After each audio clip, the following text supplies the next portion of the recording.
तो अब हमें इस प्रॉब्लम पे सोचना है जो हमने लिखा हुआ है, पांचवा जो पॉइंट है हमारा, कि अगर मेरे पास कोई आर्बिट्ररी कंडक्टर है, कोई भी, मैं ऐसा बना देता हूँ, लो ये है भाई, ये कंडक्टर है, इसको कैसा भी चार्ज दे सकते हो, पॉजिटिव भी और नेगेटिव भी, जब देना ही है तो पॉजिटिव ही सोच लो। तो इसकी सरफेस पर जो इलेक्ट्रिक फील्ड होगा वो इसकी surface charge density upon epsilon not. अंदर तो इलेक्ट्रिक फील्ड जीरो होगा, उसमें तो कोई डाउट ही नहीं है ना, सरफेस की बात होगी। बात समझ में आई आपको क्या कहा जा रहा है? हाँ सर। तो अब इसको प्रूफ कैसे करें, देखिए प्लीज। ये सरफेस है, मैंने यहाँ पर ले लिया है, और हमें अब ये भी पता लग गया कि सरफेस के परपेंडिकुलर डायरेक्शन में इलेक्ट्रिक फील्ड है। तो मैंने यहाँ पर एक गॉसियन सरफेस ली, और गॉसियन सरफेस बच्चों कैसे ले रहा हूँ जरा ध्यान से देखिएगा। गॉसियन सरफेस में सिलिंड्रिकल ले रहा हूँ, ये ले ली गॉसियन सरफेस, इस तरह का है, और इस सरफेस से ठीक बाहर यहाँ पर एक पॉइंट पी है, तो ठीक बाहर है वो, वहीं पर है, जस्ट सरफेस से ठीक बाहर। तो यहाँ पर इलेक्ट्रिक फील्ड आपके पास इस डायरेक्शन में है, बाहर को, ठीक है, और ये डीएस सरफेस है आपके पास, यहाँ पर भी बना सकते हो ऐसे सरफेस। ये डीएस है, तो एरिया वाइज तो ये सिलेंडर है, तो आप समझ रहे होंगे, ऊपर वाला भी डीएस होगा, नीचे भी सरफेस डीएस ही होगी, बनने में जैसा भी बना हो। इतना समझ में आया नहीं आया? आगे सर। ठीक, तो अब हम इसे प्रूफ करते हैं जो ऊपर लिखा हुआ है। आप चाहो तो इसमें प्रूफ भी लिख दो, नहीं चाहो तो नहीं लिखो, क्योंकि वही पॉइंट चल रहे हैं सर। तो मैंने कंडक्टर ले रखा है, तो मैं उसको एक्सप्लेन कर देता हूँ। लेटेस्ट कंसिडर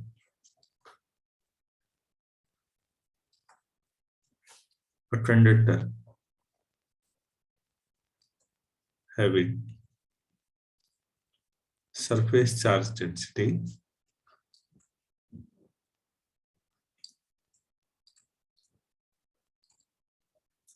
सिग्मा या प्लस सिग्मा, ये मान लिया।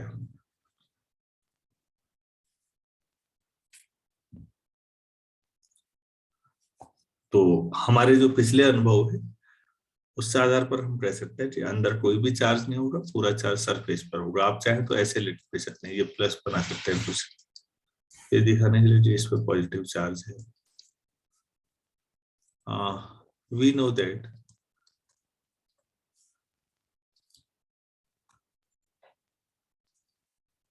all acquired चार्ज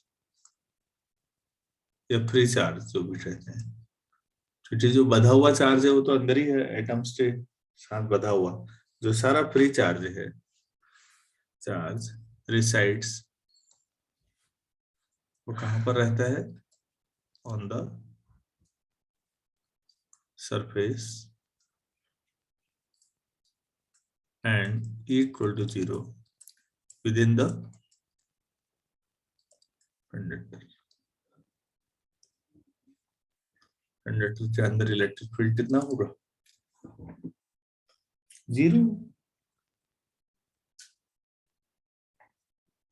तो एक सरफेस के पास ही एक बाहर पॉइंट पी है, हमें वहां पर इलेक्ट्रिक फील्ड कैलकुलेट करना है। यही तो लिखा हुआ है, नई लाइन से लिखते हैं। लेटेस्ट हमें करना क्या है ये पता लगे, calculate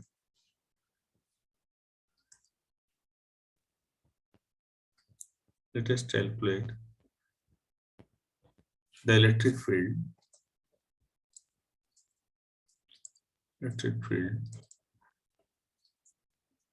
at a point P,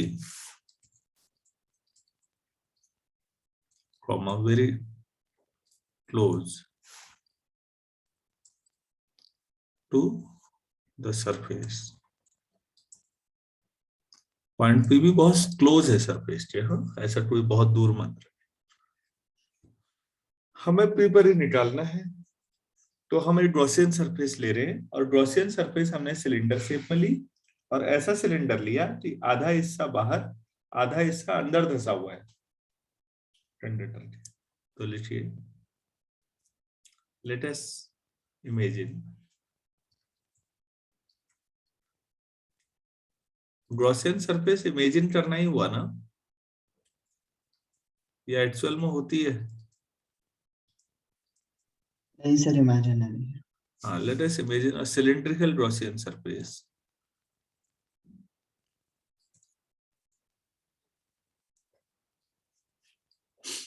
cylindrical Gaussian surface around P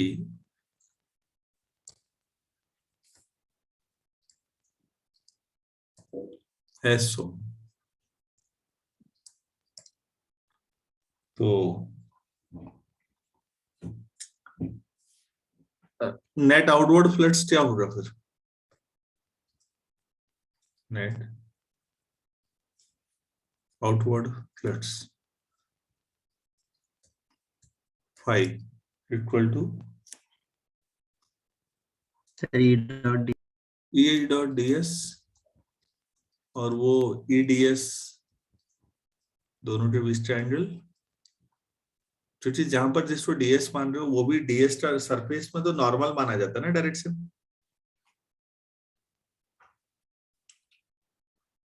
अगर कोई भी प्लेन सरफेस लो, याद है ऐसा, इससे नॉर्मल की डायरेक्शन, ऐसा कई बार पढ़ाया होगा। हाँ सर। तो डीएसटी डायरेक्शन और ईटी डायरेक्शन सेम है या नहीं? तो ये सिंपल ईडीएस आ जाएगा, यस। इक्वेशन 1।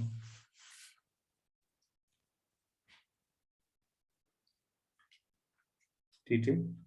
अच्छा, आउटवर्ड फ्लक्स तो चार्ज के हिसाब से भी होगा, तो यहाँ पर चार्ज कितना होगा फिर सरफेस पर? चार्ज ऑन द सरफेस, जहां से फ्लक्स निकल रहा है उस सरफेस पर, आप उसे डी2 मान लें, वो सिग्मा डीएस हो जाएगा नहीं? चार्ज डेंसिटी कितनी मानी है बच्चों हमने? Surface sir charge. Sigma. Surface charge density मतलब क्या हुआ कि unit sir unit. Unit area पे सिग्मा है चार्ज, तो डीएस एरिया में कितना होगा? सिग्मा इंटू डीएस, वही डी2।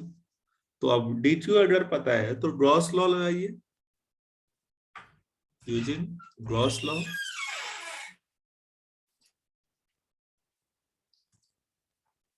तो यहां से फाई कितना होगा? Net charge upon epsilon not. क्यों भाई? डी2 आपने कहा सिग्मा डीएस है, ये दूसरी इक्वेशन होगी।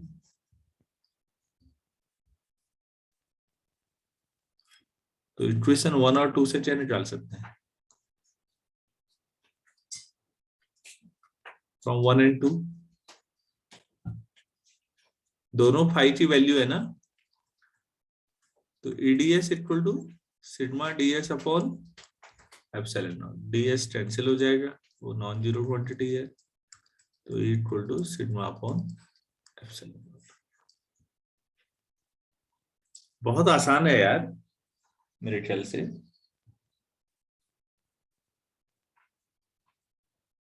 हाँ सर।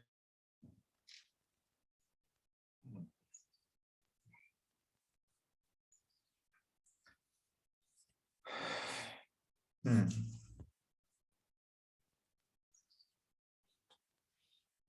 अच्छा, हमने अभी जो चार्ज कंडक्टर ये रखा है ना, हम ये मान के चल रहे हैं कि वैक्यूम में होगा तभी ये सारे रिजल्ट आते हैं। अगर ये जिस मीडियम में रखा है वो इंसुलेटर है और उसका डाइलेक्ट्रिक कांस्टेंट के है, तो फिर एप्सिलॉन नॉट की जो एप्सिलॉन नॉट इंटू के आ जाएगा। इसको नोट करके लिख लेते हैं।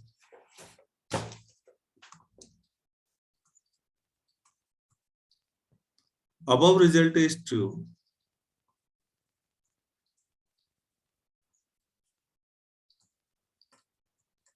is true when the conductor is placed in vacuum.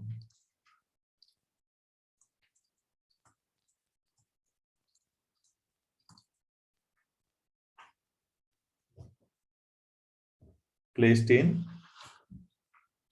vacuum. If we place the conductor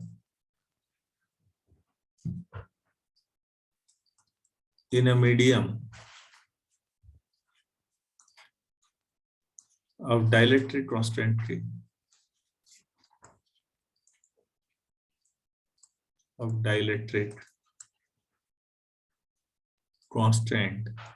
K, then equal to sigma upon epsilon naught into electric field ये है।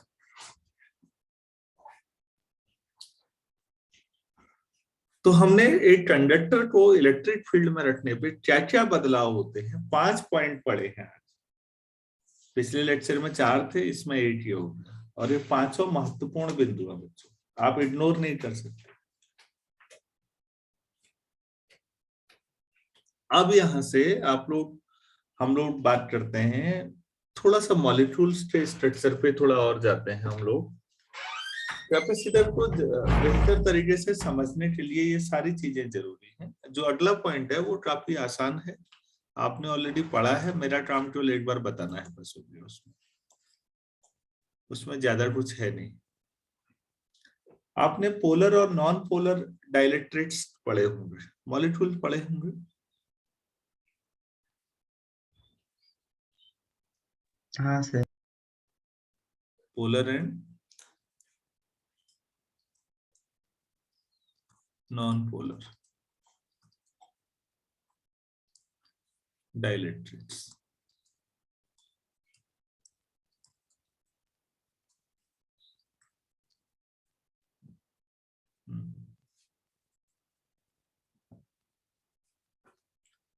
नॉन पोलर किनको कहते हैं?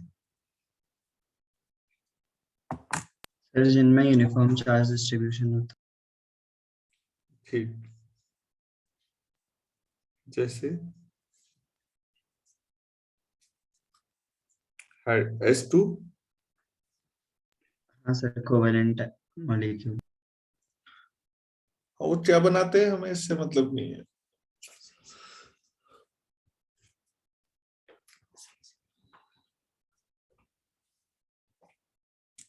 और पोलर क्या हुए?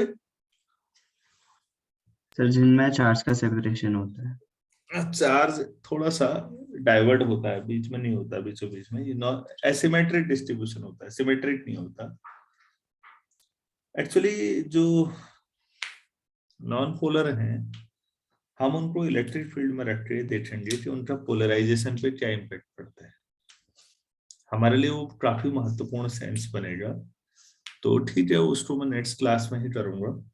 और फिर जो डाइलेक्ट्रिक हमारे पास होते हैं ना, उनका पोलराइजेशन कैसे होता है, उसकी वजह से हमारी इलेक्ट्रिक कैपेसिटी कैसे बढ़ती है। और तब मुझे लगता है हम कैपेसिटर पे ऑलमोस्ट आ चुके होंगे वहां से। तो नेक्स्ट क्लास में हम इसको डिटेल में आप करेंगे कि किसी डाइलेक्ट्रिक का पोलराइजेशन कैसे होता है, किस तरह का फर्क पड़ता है। इंसुलेटर होने के बावजूद भी इलेक्ट्रिक फील्ड में ये बिहेवियर बड़ी शानदार बात है। हमें तो ऐसा लगता है इंसुलेटर मतलब इलेक्ट्रिक फील्ड हो ना हो उसको क्या फर्क पड़ता है। बेसिकली इंसुलेटर ही हमारी जो डेफिनेशन है बच्चों, वो इलेक्ट्रिक कंडक्टिविटी है सेंस में। वो इंसुलेटर है तो करंट पास नहीं होगी ना, पोलराइजेशन तो होगा, तभी तो हम डाइलेक्ट्रिक को पढ़ रहे हैं। तो इंसुलेटर के बारे में अपनी समझ को बेहतर भी बनाएंगे और थोड़ा आगे बढ़ते हैं। चलिए फिर आज इतना करते हैं, बाकी चीजें नेक्स्ट क्लास में। Thank you. Thank you sir. Thank you.